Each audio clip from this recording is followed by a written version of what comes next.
Hi, I'm Reggie, and it's my honor to introduce our team, Generations, which is comprised of subject matter experts in the discipline mind with Jessica, synthesizing mind with Krista, creating mind with Najib, respectful mind with Ernest, and ethical mind with Kim. We will be reviewing each mind as addressed by Harvard professor and author Howard Gardner in his book, 5 Minds for the Future. This book is a journey into the minds that people will need to thrive in the future. As the book progresses, Gardner injects his background in cognitive science and neuroscience along with the way establishing foundations for each mind described and how educators and students must change their approach in education. The 5 minds, discipline, synthesizing, creating, respectful, and ethical mind, are types of greatest importance today in the world as we see it, which spans the cognitive spectrum to human consideration. We will explore each of these minds as defined in Gardner's books, 5 Minds for the Future, with the Team Generations subject matter experts. The first mind we're going to look at is a discipline mind with Jessica. Jessica, what is the discipline mind? Well, Reggie, the discipline mind is someone who is an expert in their area of discipline, something they've chosen to focus on. They typically do one thing really well, and they focus their attention on that one thing. Wow, that's awesome. So how does that mind develop? Well, as I mentioned, focus is a big deal. Gardner mentions that it takes about 10,000 hours or 10 years of focused work to become an expert. So study, study, study, and practice. Use different mediums to study, dialogues and examples, and even following someone that is already in the field and already a field expert is a way to become disciplined. Wow, what kind of challenges do they have with development? Well, let's say this individual has more than one area of passion or interest. They might have a challenge determining what's more important to them, and maybe also giving the proper attention to several different subjects to develop at the rate they want to. And also an education system that we have currently is about standardizing, and it's not really about developing an expertise. It's more of just subject matter knowledge instead of a critical way of thinking. I got it.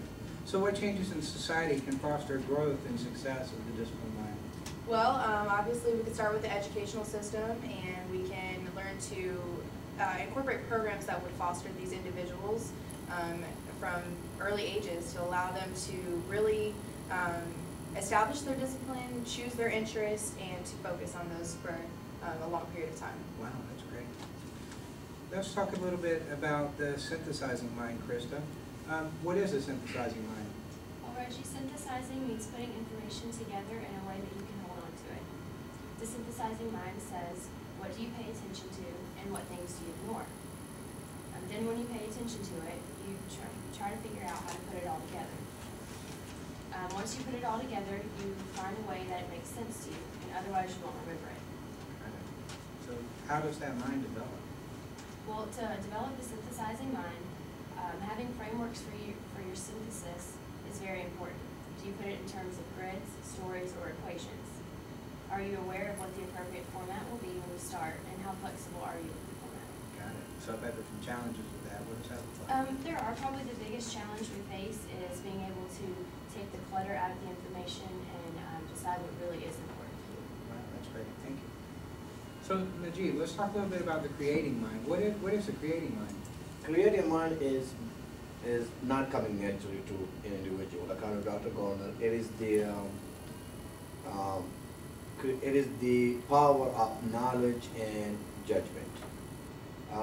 Unlike some people say that creative mind is creativity is come in a burst, suddenly like this. It doesn't.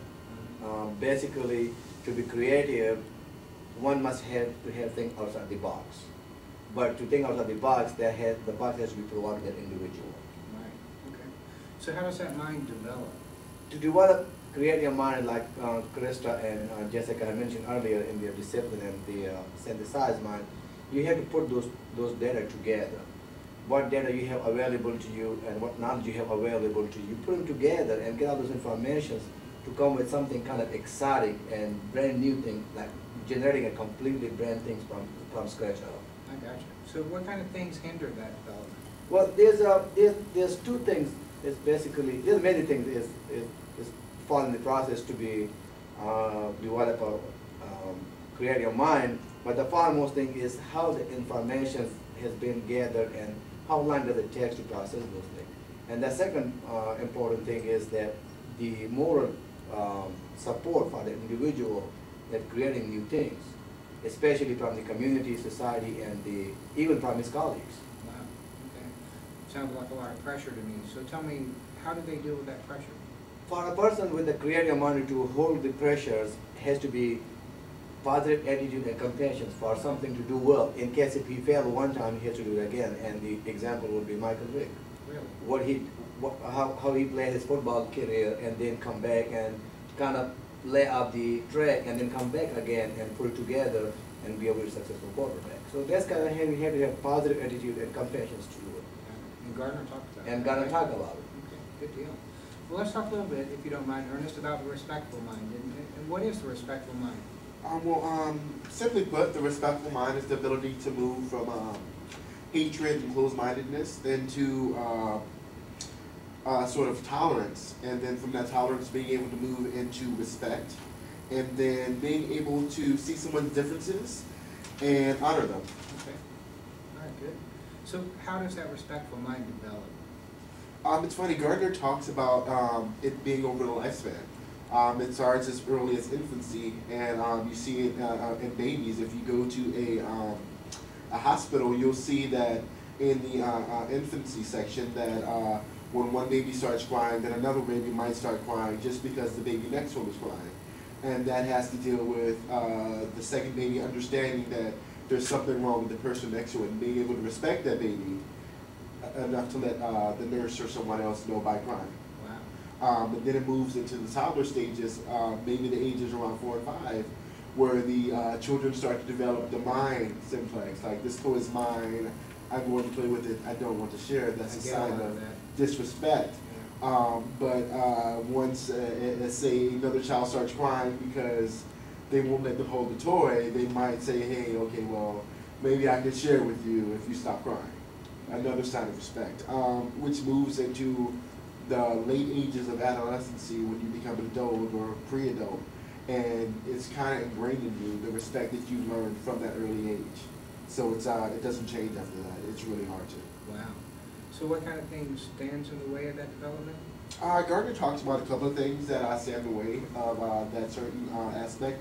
But two of the things that he talks about that I think really hit home are false respect and pseudo-respect. Okay. False respect, the ability to look at someone, and even though you say you understand or you say you honor that, you really don't. And you tell that person just so they basically get out your way and that you can move on with your life. And then there's pseudo-respect. In media in America and other countries, you see lots of media basically sugarcoating a lot of the things that happen in culture. If there was a big cultural war or things like racism, a lot of times we'll donate a holiday to that group of individuals to say, hey, we're sorry. When in retrospect, we're really just icing the topping so that that group feels better about themselves when realistically they really don't. Got it. You know, that creates a lot of pressure in society itself, and not just for the respectful mind. So how do they deal with that? They deal with that in certain ways. Gardner discusses the issue or the fact that you should be able to deal with that at the early age when that child's born up into the toddler ages where they are being taught. Children are very, very, I guess a good word would be perceiving as what they see around them. And it's believed that you should start with your leaders in society, your political leaders, your parents, your religious leaders, as well as teachers, in order to get these children to understand the issue of respect. And being able to do this is being able to put them in groups so they can understand the differences in other individuals. They can do this by reading games, watching movies, and other things that stimulate their mind in the aspects of respectful relations, which moves into the workplace when they get older, where it'd be more easier for them to understand the differences in individuals. And when you're an individual in the workplace, You want to feel like your idea is being heard, that you're respected. In order to do that, individual has to be able to understand you, not necessarily agree with your difference, but being able to tolerate it and then later respect it. Gardner, one of his biggest quotes that I think really stuck out to me in the book was respect in others permeates one's life. It is. It's very deep insight. Thank you for that, Ernest. We're going to talk a little bit about the ethical mind with Kim. So Kim, what's an ethical mind? Well, the ethical mind really deals more with community, unlike the other four minds that really kind of focus on the self. And we're taking what the role that a person has at what they work, and we're combining that with who they are as a citizen, and we're using these to become a better worker and a better citizen in the community.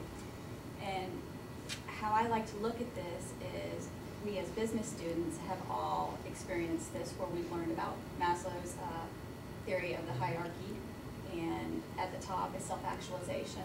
That's kind of what's meant by the ethical mind. And then just recently in my ethics class, we learned about Kohlberg, and we learned about his levels of morality. And his third level and final level is the post-conventional morality, which is the same thing, the ethical mind. All of these theories, including Gardner's theory, it makes us look at past the individual and basically see what impact we're having on society. So I think the ethical mind is very important. How does that develop?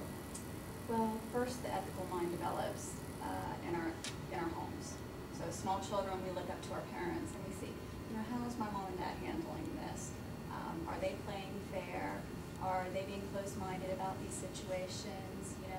And we just model the behaviors that we see in our parents. Then, as we get a little bit older and we start interacting with our peers, whether it's our teachers or our bosses, religious leaders, anybody that comes along, colleagues, friends, we will look at them and see how they handle these same exact situations. And sometimes we will model those behaviors. And then we look to our community. And in our community, we see, how does our community treat our youth? How do they treat our elderly? Do they offer programs and things for members of the community to participate in? Do my mom and dad participate in these? Do they expect me to participate in these? And all these elements come together to help and develop the ethical mind. Wow. What kind of things get in the way of that development? Well, Gardner basically says it's the bad behaviors of others that trip us up.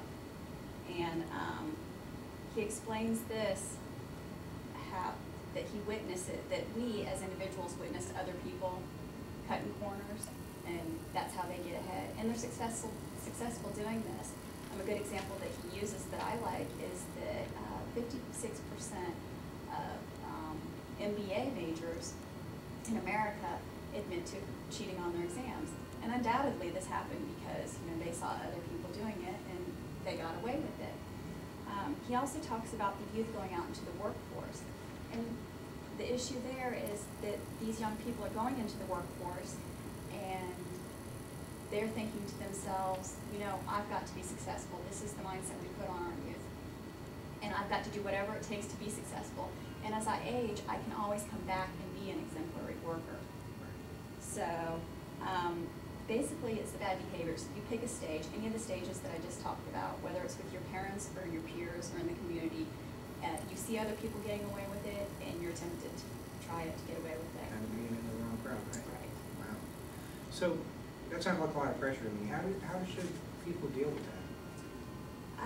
Gardner provides what they refer to as the 4 M's. And you have to go, the first one is mission. So you ask yourself a few questions. What is a good worker? What is a good citizen? What are my responsibilities to whatever role I'm playing, whether it's a parent or a teacher or a boss, whatever your role is, what are my responsibilities? And you set goals for yourself, and then you follow these goals. The second M is modeling. Go surround yourself with people that you look up to, that hold those into perspective, those people that follow the same moral guidelines that you want to follow yourself. Then there's the mirror test. The first mirror test is the individual mirror test. You have to be willing to look back and say, have I been following the guidelines that I set for myself? And if not, get back on track and stay with those. And then there's the fourth test, which is also a mirror test, but that's professional responsibility. So let's say that you are acting like an ethical person in the business world, but there's others around you that aren't. You have to be willing to help hold them accountable for this. All of this basically is the theory that ethical behaviors is one's ability to go beyond their own experience as an individual and do what's best for society. Wow, that's great. Thank you so much for that. Our journey through Gardner's book, 5 Minds for the Future, has taught us to encourage scholarly development in each mindset through education and to recognize the need for versatility in their use as we change one hat for another.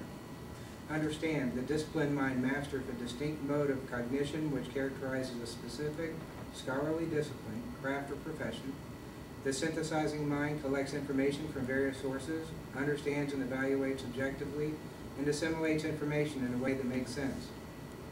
Pulling from the disciplined and synthesizing minds, the creating mind opens new territory to explore, delivering new ideas, poses questions from uncommon points of view, and produces unique solutions. The respectful mind embraces the diversity of the masses and seeks to collaborate across the spectrum. The ethical mind seeks to comprehend the nature of their work and the environmental needs that surround them. We recommend reading 5 Minds for the Future, but more importantly, recommend you think today how you will develop each of the 5 minds within you. Thank you.